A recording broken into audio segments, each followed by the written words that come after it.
Best varicose veins చికిత్సనే పొందండి. నొప్పి లేని చికిత్స కోసం సంప్రదించండి ఎవిస్ హాస్పిటల్. మహాశివరాత్రి శుభాకాంక్షలు రమ్మ గారు.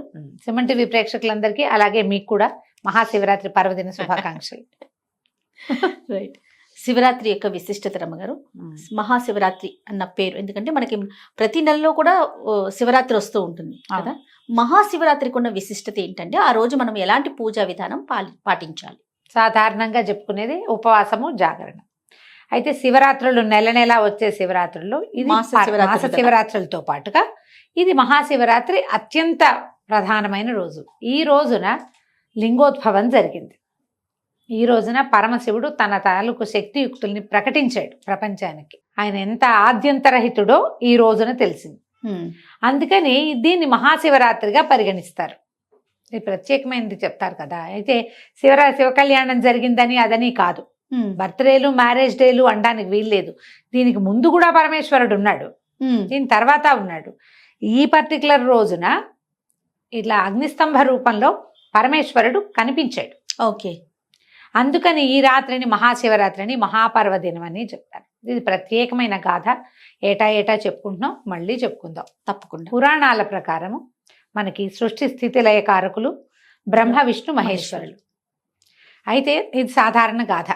బ్రహ్మ విష్ణు మహేశ్వరుల కోసం వీళ్ళు ఎట్లా వచ్చారు? ఆది పరాశక్తి నుంచి సృష్టి స్థితిలయలు చేయడం కోసం వీళ్ళు ముగ్గురు జన్మించారని, వీళ్ళ ముగ్గురికి భార్యలుగా ఉండటానికి అమ్మవారి నుంచి త్రిమాతలు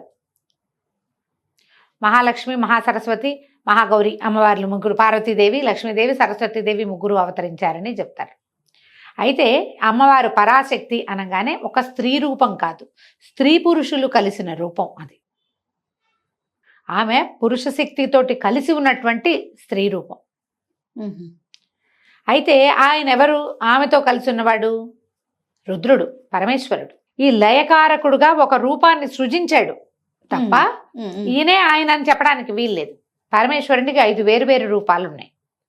ఆ రూపాలలో ఒకటి మనం త్రిమూర్తుల్లో చూసేది.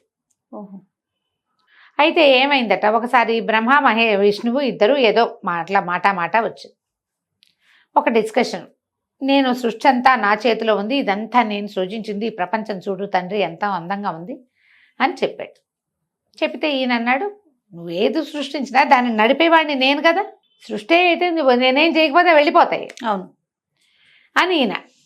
ఇద్దరు కొంచెం మాట పెరిగింది. మామూలుగా మాటల్లోనే పొట్టి మాటలు మాట్లాడుకుంటూనే వాదనలోకి దిగుతాయి. నేను గొప్పవాడిని అంటే నేను గొప్పవాడిని అని ఒక రకమైన వాగ్యుద్ధం మొదలైంది. క్రమంగా అది యుద్ధంగా పరిణమించింది, మహాయుద్ధంగా పరిణమించేసింది. వీళ్ళిద్దరూ ఇట్లా యుద్ధం ఆడుకుంటున్నారు, యుద్ధానికి దిగుతున్నారని తెలిసి దేవతలు వెళ్ళి పరమేశ్వరుడికి విన్నవించారు, ఇక్కడ ఏదో జరుగుతోంది అని. అప్పుడు ఏమైంది, వీళ్ళిద్దరి యుద్ధం మధ్యలో హఠాత్తుగా వాళ్ళు ఉన్న చోట ఒక పెద్ద కాలుతున్నటువంటి ఒక స్తంభం లాంటిది ఉద్భవించింది. అది ఎట్లా ఉంది, అది ఎక్కడి నుంచి వచ్చిందో తెలియలే వాళ్ళకి, ఎక్కడికి పోతుందో అర్థం కాదు. ఒక స్తంభ రూపంలో ఉంది, మహాస్తంభం. అది అగ్నిస్తంభం. అది ఎందులోంచి పొగలు వస్తున్నాయి, మంట వస్తుంది. మంట మామూలుగా చూడు ఎలా వస్తుంది, ఏదైనా కాష్టాలు చెక్కలు కాలితే మంట కనపడుతుంది మనకి.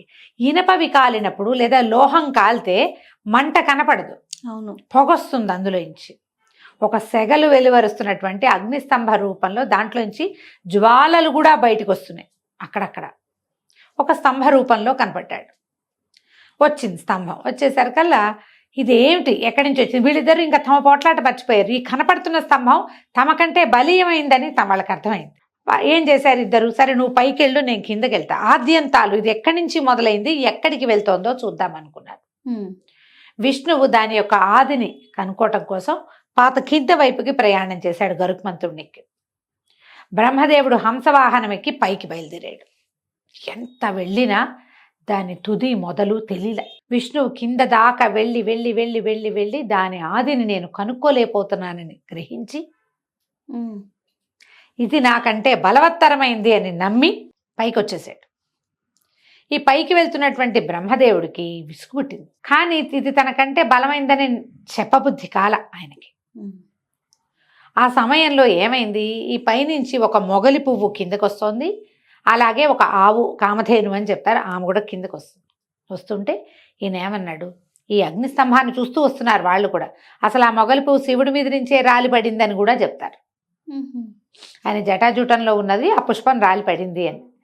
ఆయన్ని బ్రహ్మదేవుడు అడిగాడు వీళ్ళిద్దరిని, నేను దీని అంతం చూశానని చెప్తాను, మీ ఇద్దరూ నాకు సాక్ష్యం చెప్పండి అంటే, విధాత కదా ఆయన మాటకి వాళ్ళిద్దరూ ఒప్పుకున్నారు. ఆవు పువ్వు కూడాను కిందకు వచ్చారు. విష్ణువు నిలబడి ఉన్నాడు. అక్కడ దగ్గర బ్రహ్మదేవుడు కూడా వచ్చాడు. వచ్చేసాక నేను ఆదిని చూడలేదని విష్ణువు చెప్తే, నేను అంతాన్ని చూశానని బ్రహ్మదేవుడు చెప్పాడు. వీళ్ళిద్దరూ సాక్ష్యం అన్నాడు. మొగలి పువ్వు అవును అవును చూశాడు, ఈయన చూశాడు, నేను చూశానని. ఆవు తలకాయ ఊపి తోకతోటి చూడలేదని తోకతో అడ్డం తిప్పింది. ఈ అగ్నిస్తంభం మాయమైపోయి ప్రళయకాల స్వరూపంలో ఉన్నటువంటి రుద్రుడు అక్కడ ప్రత్యక్షమయ్యాడు. విష్ణువుని సంభావించాడు.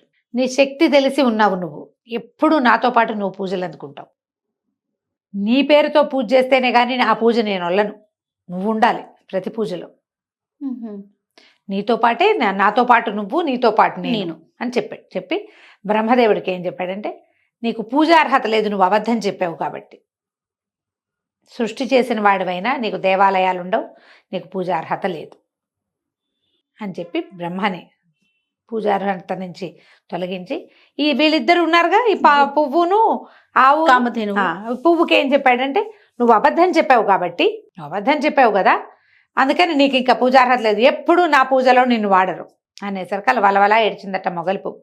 నీ దర్శనం అయ్యాక కూడా అమృత దోషం అంటుతుందా నాకు, నేను చూశాను కదా, నేను భగవద్ దర్శనం అయ్యాక అన్ని పాపాలు పటాపంచలైపోవాలి కదా, నువ్వు దర్శనం ఇచ్చావు, నా పాపం అంతా పోవాలి కదా అంటే, అప్పుడు ఆయన ఏమన్నాడంటే, నా మీద పూజార్హత ఉండదు కానీ నాకు ఛత్రం పట్టేటప్పుడు నిన్ను వాడతారని. పరమేశ్వరుడి ఛత్రంగా మొగలి రేకుల ఛత్రాన్ని కనపడతారు, కొన్ని దేవాలయాల్లో కనపడుతుంది అది. అయితే మనం ఇలా చెప్పుకుంటాము, కానీ మనకి మొగలి రేకులతో పూజ చేసే ఒక శివాలయం మనకి హైదరాబాద్ దగ్గరలో ఉంది. అవునారా? కేతకి సంగమేశ్వర స్వామి దేవాలయం ఉంది, దాని గురించి మళ్ళీ చెప్దాం. రైట్. అయితే అక్కడి నుంచి కామధేనువుకి ఏం చెప్పాడంటే, ఆవుకి నువ్వు ముఖంతో అబద్ధం చెప్పావు, నీ ముఖానికి పూజార్హత లేదు, కానీ తోకతో నిజం చెప్పావు కాబట్టి నీ పృష్ఠభాగానికి వెనక భాగానికి పూజార్హత లభిస్తుంది. ఆవు ముఖం చూస్తే మేలు కాదు, వెనక భాగం చూస్తేనే మేలు అని చెప్పి ఇచ్చాడు. ఎప్పుడు ఏ సమయంలో అయితే ఇది లింగోద్భవం జరిగిందో, ఇట్లా అగ్నిస్తంభ రూపంలో కనిపించాడో, అది ఈ మహాశివరాత్రి పర్వదినం. ఈ మాఘ బహుళ శివరాత్రి రోజున ఆయన కనిపించాడు. చతుర్దశి అన్నమాట. అదేంటి త్రయోదశి చతుర్దశి కలిసి ఉండాలి, ఇలా లెక్కలు చెప్తారు. ఈ రోజున చతుర్దశి రోజున కనిపించాడు. అందుకని ఏ దినాన్నైతే ఇది జరిగిందో ఆ రోజుని మహాశివరాత్రిగా పరిగణించమని పరమేశ్వరుడిచ్చిన ఆజ్ఞ చొప్పున అప్పటి నుంచి ఈ మాఘంలో వచ్చేటువంటి ఈ చతుర్దశిని, ఈ శివరాత్రిని మహాశివరాత్రిగా పరిగణిస్తున్నారు. ఈ సంవత్సరం అంతా ఉన్న శివరాత్రులు చేయలేకపోయినా ఈ ఒక్క శివరాత్రి నాడైనా మహాశివరాత్రి కాబట్టి ఎంతో కొంత ఉపవాసము, ఎంతో కొంత పూజ, ఓ దేవాలయ దర్శనము, అభిషేకం చేయటము. పరమేశ్వరుడి అభిషేక ప్రియుడు, ఎక్కువ అక్కర్లా, గంగాజలమే అక్కర్లా, మామూలు నీళ్ళు మంచినీళ్ళు తీసుకుని గంగే ఏమైనా చేయవా అని దాంట్లోకి మనం నదుల్ని ఆవాహన చేసుకుని ఆ నీళ్లు పోసినా స్వీకరిస్తాడు. ఓ 3 ఉద్ధరణల నీళ్ళు మన ఇళ్లలో అల్మార్లలో అక్కడ ఇక్కడ శివలింగాలు షోపీసులుగా పెట్టుకుంటాం. ఆ షోపీస్గా పెట్టిన శివలింగాన్నైనా ఈ రోజున మనం చక్కగా పెట్టుకుని శుభ్రంగా ఒకసారి కడిగి కాస్త భస్మం అలది ఓం నమ శివాయ అని సాధారణంగా అందరు చెప్పే మాటతోటే మనం అభిషేకం చేసినా అభిషేక ఫలితం లభిస్తుంది. చుట్టుపక్కల దేవాలయాల్లో ఎక్కడికైనా వెళ్ళి ఎక్కడైనా అభిషేకానికి డబ్బులు కట్టి స్వయంగా పాల్గొనగలిగితే పాల్గొని అభిషేక దర్శనం చేసి అభిషేక తీర్థాన్ని తీసుకుంటే మంచి ఫలితం లభిస్తుంది. ఇది దీని వెనకాలన్న గాథగా ఇది చెప్తారనమాట. ఈ రోజున చేసిన వాళ్ళు అభిషేకం చేసినా, అర్చన చేసినా, దేవాలయంలో మారేడు దళాలు ఇచ్చినా, ఎవరైనా ఈ పూజ చేసుకునే వాళ్ళకి సహాయం చేసినా ముక్తి లభిస్తుంది. మరి శివపార్వతుల కళ్యాణం కూడా చేస్తాం కదా రమ్మగారు. అంటే ఇప్పుడు దాన్ని ఈ సమయంలో అయ్యిందని చెప్పడానికి వీల్లేదు. శాంతి కళ్యాణాలు అంటారు, ఎక్కడైనా చేస్తారు. అవి కొన్ని చోట్ల ప్రాంతాల్లో కనపడుతుంది. అవును, ఆ ప్రాంతపు ఆచారంగా గౌరీ కళ్యాణం చేస్తారు. ఎప్పుడు ఈ లింగోద్భవం అయ్యాక రాత్రి 1 గంట దాకా ఈ అర్చనలు సరిపోతాయి. ఏకాదశి రుద్రాభిషేకాలు చేస్తారు, 11 రుద్రాలు చేస్తారు, భస్మాభిషేకాలు, అన్న అభిషేకాలు, రకరకాల అభిషేకాలు అన్నీ అయిన తర్వాత లింగోద్భవం అయిన తర్వాత అప్పుడు శాంతి కళ్యాణం చేస్తే తెల్లవారులు కాలక్షేపానికి కూడా ఉంటుంది. అవును. కాలక్షేపం చేయడానికి కూడా చేయొచ్చు. కొన్ని ప్రాంతాల్లో చేస్తారు, అందరూ అన్ని చోట్ల అయితే చెయ్యరు. శాంతి కళ్యాణం అంటారు.